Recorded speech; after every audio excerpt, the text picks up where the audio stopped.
Üdvözlet mindenkinek! A City Skylines 2 keddi különkiadásában az előző héten kijött francia PEC épületeit fogom megmutatni. Ebben a gameplay videóban eddig nem látott városomat, Center Hillt fogjátok látni, ezt fogom használni a francia épületek bemutatásához. Célom, hogy ebből az álmos hangulatú düledező kertvárosból, Northville-ből egy ilyen pezsgő és nyüzsgő francia negyedet varázsoljak. Tartsatok velem, és már is mutatom, hogyan is építkeztem.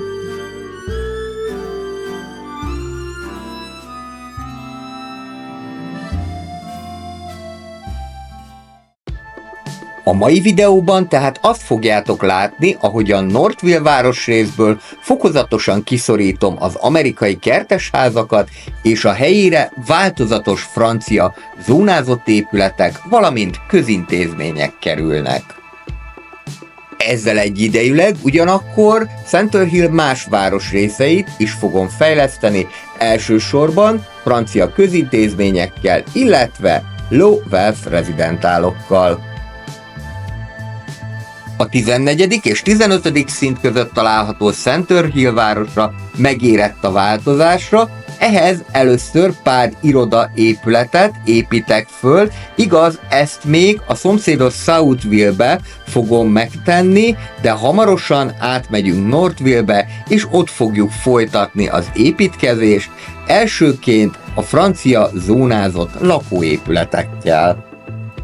Kezdjük Northville-ben az építkezést a jellegzetes francia közepes méretű házakkal. Ezek a kertvárosi házak már amúgy sem tudják fizetni a lakbért, tehát éppen ideje, hogy kielbrudaljam a lakókat. Helyükre módosabb francia polgárok fognak költözni, akik alig várják már, hogy jó sok adót fizessenek be Center Hill közös kasszájába.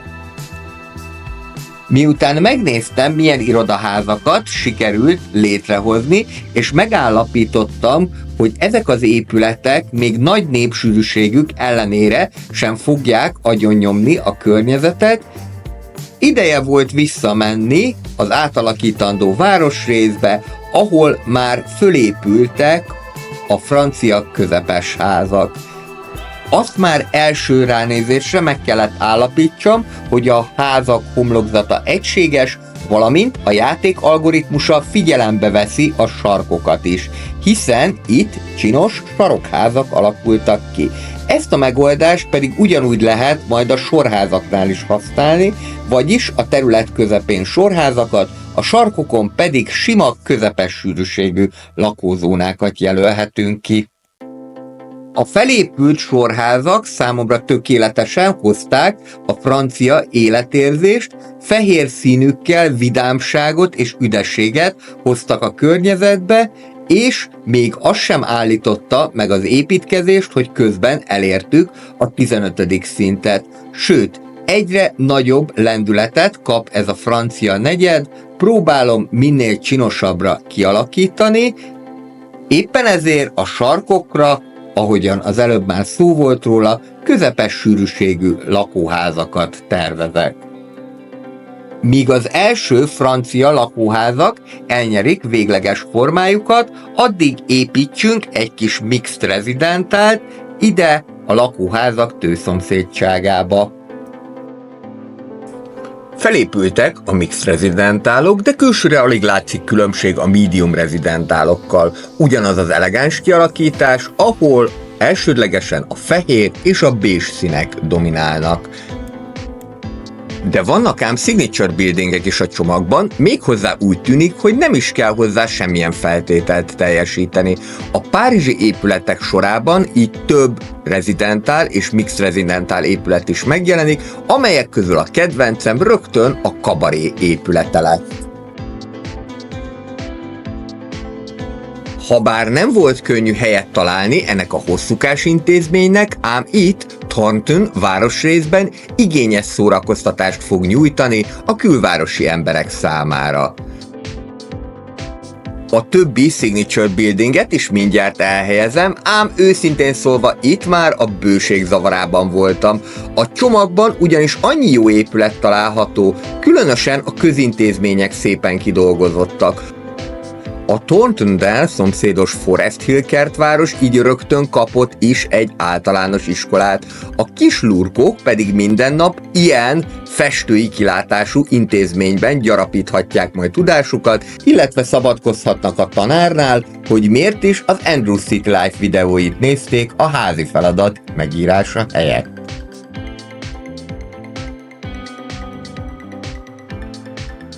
Természetesen ne feledkezzünk meg az iskola megfelelő környezetének kialakításáról sem.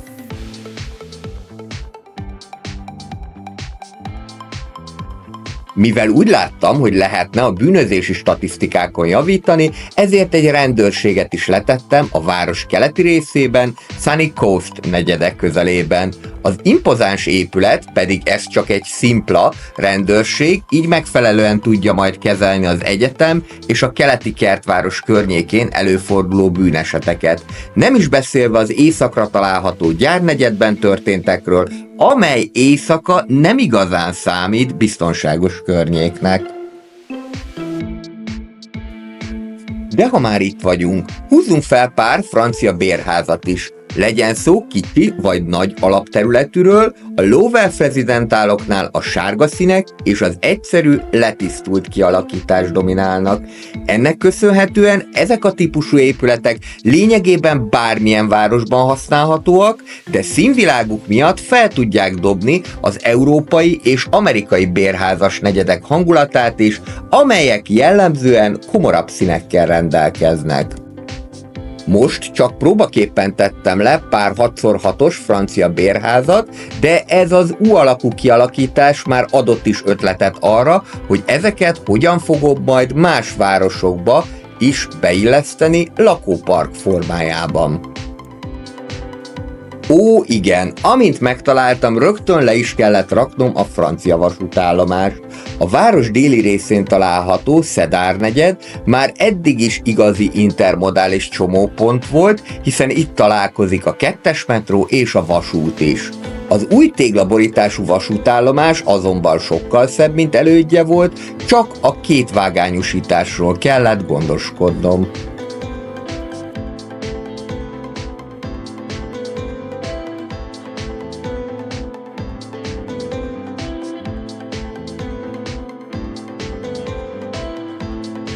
Nagyon szépen kidolgozott épület, engem valahol még azokra a régies és helyreállított állapotú vasútállomásokra is emlékeztet, amelyeket Melbourneben láttam.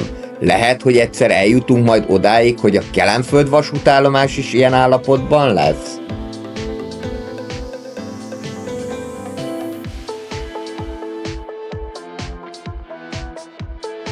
Cedar másik részén egy francia kórházat is felhúztam, amely a közintézményeknél már megszokott, hosszúkás formával rendelkezik, hatalmas belső parkkal. Ez a park azonban a toldaléképülettel nagyobb részt beépíthető, amely által még több gyógyulni vágyót tud fogadni ez az általános iskola mellett található intézmény. Térjünk vissza a fő feladatunkhoz, Northville átalakításához. A munkálatok során az utakkal körülhatárolt részeket parcelláknak tekintettem, és igyekeztem, hogy egyetlen parcellában csak egyféle épületméret jelenjen meg. Kíváncsi voltam ugyanis arra, hogy mennyire változatosak ezek az épületek, és hát a csomagban található összesen több mint 400 épületnek köszönhetően ebben sem kellett csalódnom. Egyre másra épültek fel a különféle lakóházak és vegyes házak, amelyek különböző megjelenésük ellenére mégis egységes képet mutattak Northville városrészben. Ha már francia negyed, akkor nem maradhatott ki a városháza sem. Ehhez a Hickory és a Belmont Street által közrefogott területet használtam. Érdekes módon nem aratott osztatlan sikert a kertvárosi házak körében, valószínűleg a nagy zaj miatt. Nem baj, nem sokára úgyis már történelem lesz, kis amcsi barátaim, hogy ti itt laktatok. Mert mindjárt ide is jönnek a franciák. Azonban, akik szeretnének maradni, azoknak felajánlottam, hogy beköltözhetnek az újonnan épült bérlakásokba. Elvégre nekem is van szívem, és nem szeretnék úgy bánni az itt élő amerikaiakkal, ahogyan pártunk és kormányunk tette a Rákos rendező körüli lakásokban élőkkel. A negyed vonzerejének további javítása érdekében jöhetnek a további signature buildingek.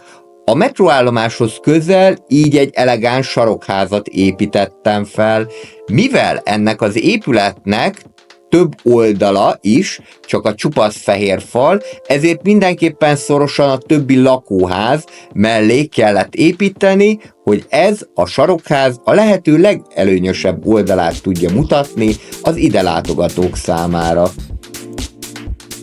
Közben a 4x2-es bérházak is felépültek, és büszkén mondhatom, az amerikaiak többsége elfogadta az ajánlatomat, hogy a kertesházak között ezekben az épületekben lakhasson. Főként azért, mert az itt lakók ígéretet kaptak egy új középiskola építésére is. Ehhez elég sokat kellett rombolni, de végül megszületett ez a hatalmas U-alakú épület, amely bármilyen városban megfelelően tudja kiváltani az Urban School épületet, de nagyobb mérete miatt hangsúlyosabb szerepe lesz a környéken. Még 2 darab toldalék épülettel is kiegészíthető a készítők jóvoltából.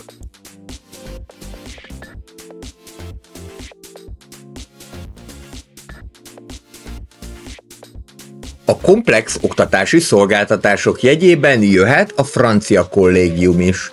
Itt ugyanúgy egy hosszúkás, ám az egyéb intézményekhez képest kisebb épületről beszélünk, amelynek bordós-barnás színei is üdítően hatnak. Természetesen itt is egy wall-to-wall buildingről van szó, tehát a viszonylag szoros beépítés más lakóházakkal itt is ajánlott lehet.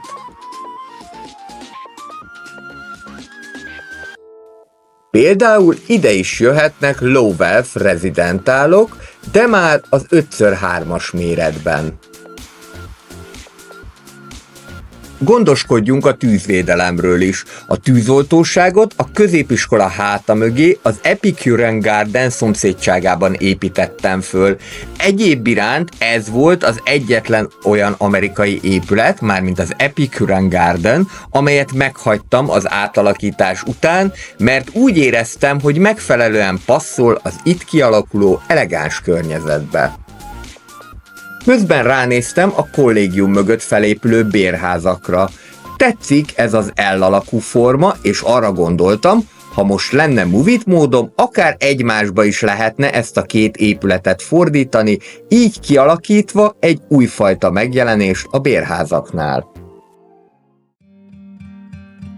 Lassan kezd kialakulni ez a városrész, de azért még bőven akad dolgunk. Az épületek közötti belső teret inkább fákkal és bokrokkal töltöttem ki, így remélhetőleg a zajszennyezettség mértéke is kisebb lesz, mintha egy-egy parcellának minden egyes négyzetméterét beépíteném.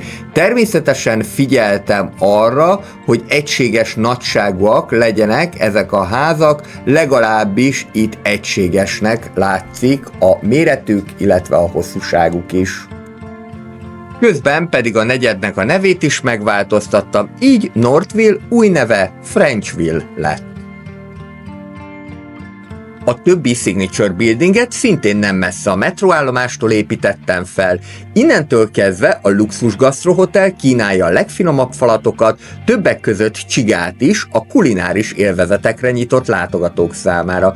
Igaz, pár magyar is betévedt az étterembe, akik elsőként fanyalogtak, hogy is lehet a csigát megenni. Az étterem séfje, Pierre azonban jól kiosztotta őket, példaként hozva azt, hogy tőlük keletre a fejhús, a köröm, a sültvér, valamint a gyomor is rendszeresen szerepelhet az étlapon.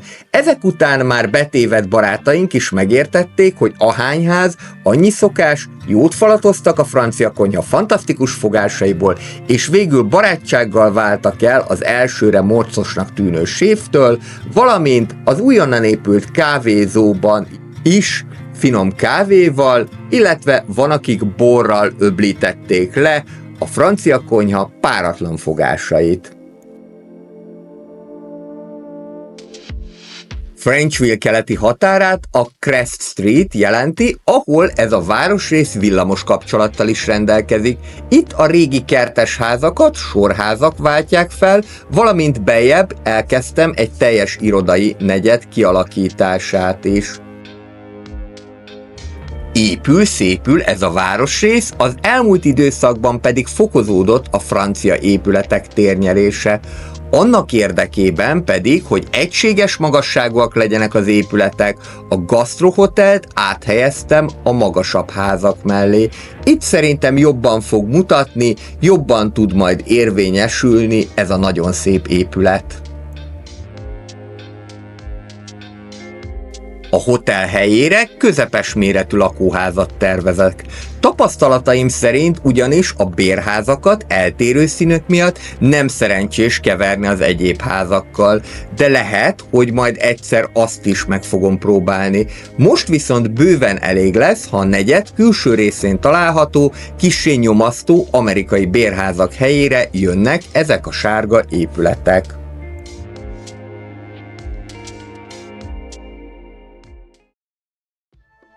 Lassanként mindenhonnan kiszorulnak az amerikai stílusú házak, egyedül már csak Frenchville északnyugati részén találhatóak. Ide az utolsó Signature Buildinget, az irodaépületnek számító francia bankot fogom fölépíteni, körülötte pedig jöhetnek az irodák és a közepes méretű lakóházak. Persze építenék én több irodát is, de sajnos az alacsony kereslet miatt most csak ennyire fogja futni. A terület közbiztonságáról a rendőrkapitánysággal gondoskodok. Igaz, hogy ez az épület méretét tekintve szinte hasonló, mint a normál rendőrség, ám kapacitásánál fogva több városnegyedben is tudja majd kezelni a bűnözést. Arról nem is beszélve, hogy toldaléképületei miatt még hatékonyabb lesz. Reszkessenek csak a bűnözők Center Hillben. Ennél a pontnál már nagyjából azt éreztem, hogy készen vagyok az átalakítással. Készítettem is hát néhány sikerfotót Frenchville-ről, de azért maradt még pár felfedezni való épület. Többek között a krematórium is, amely rendkívül pici méretének köszönhetően rugalmasan tud illeszkedni lényegében bármilyen várostípusba. Kevés dolog maradt már hátra a negyed elfranciásításából. Egyik ilyen volt az alapjátékban megtalálható általános iskola áthelyezése, amely Cedar városrészben kapott helyet. Ezek után ide is felépülhetett a francia változat, mellé pedig még a klinika is elfért. Közben pedig az az út is új nevet kapott, ahol a villamos halad, most már Párizsi körútnak nevezzük.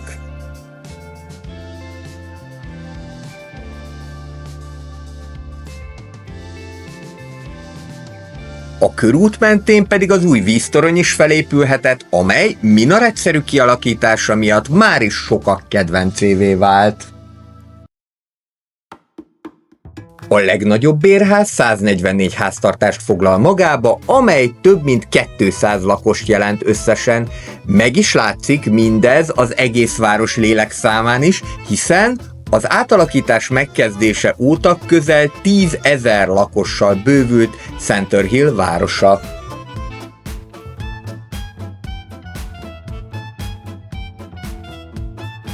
Íme így néz ki a kész francia negyed, ahol minden egyes épület ezt a stílust képviseli. Összességében szerintem ez egy nagyon jól sikerült csomag lett, a 10-ből 9 pontot csak az magyarázza, hogy jó lett volna, ha még a jellegzetes párizsi metróállomások is megjelennek benne. Bele fogod tölteni a francia pekket? Ha igen, akkor kérlek, hogy kommentben írd meg, melyik épület tetszett a legjobban. Köszönöm szépen, hogy megnézted ezt a videót, ez volt a Cities Skylines 2 keddi különkiadása. Ha tetszett, akkor a csatornára való feliratkozással ezt jelezd, kérlek.